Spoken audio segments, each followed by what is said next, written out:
however, as investors flock to this safe haven asset. Okay, let's get more on the markets now with Richard Perry in London. He's an analyst at the Forex brokerage firm Hantec Markets. Good to have you back on the program, Richard. Now, $3 trillion has been wiped from the markets so far. How much longer will this sell-off go on for, do you think? Well, that is obviously a massive question, isn't it? Because what we've seen pretty much in the course of the last 6 weeks or so, since the middle of January, there has been a significant move into safety and safe haven assets and out of risk assets.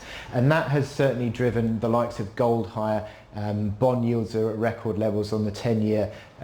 Treasury are back at below 130, big figure. And that is seriously concerning markets, and what we've seen is equities selling sharply lower. Now the big question is how far that is going to go, because at the moment equities and these bond yields are moving on the fear of the coronavirus, and whilst these big headlines come out as to how the virus is spreading and continuing to worsen, the equities are running considerably lower, and that is going to happen, I think, on a daily basis whilst these headlines go, because headline fear really does mean a lot to assets.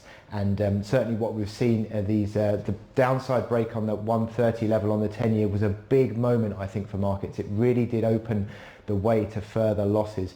Now, we've already had 8% downside on these equity markets, and I think that there is certainly room for further moves to the downside at the moment. So given the fact that the floodgates have seemingly been opened, we could see some further downside in due course.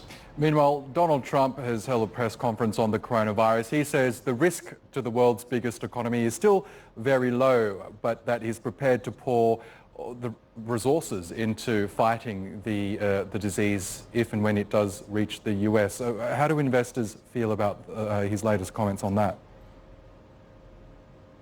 Well, his comments didn't really do a great deal yesterday, and what we did see was the reaction to the CDC outlook on how the new case had evolved in California, and that was really the key defining moment for yesterday's session. So Donald Trump's words don't really mean a lot for equity markets at the moment, and they really could see some further weakness, because what we've seen are these the pricing in for now for a Federal Reserve rate cut, and that has really been dragged forward, and we're now looking out for possibly even 3 rate cuts this year. Now I think that's gone way ahead of itself, and I can't see that happening unless there is a significant worsening into the US economy.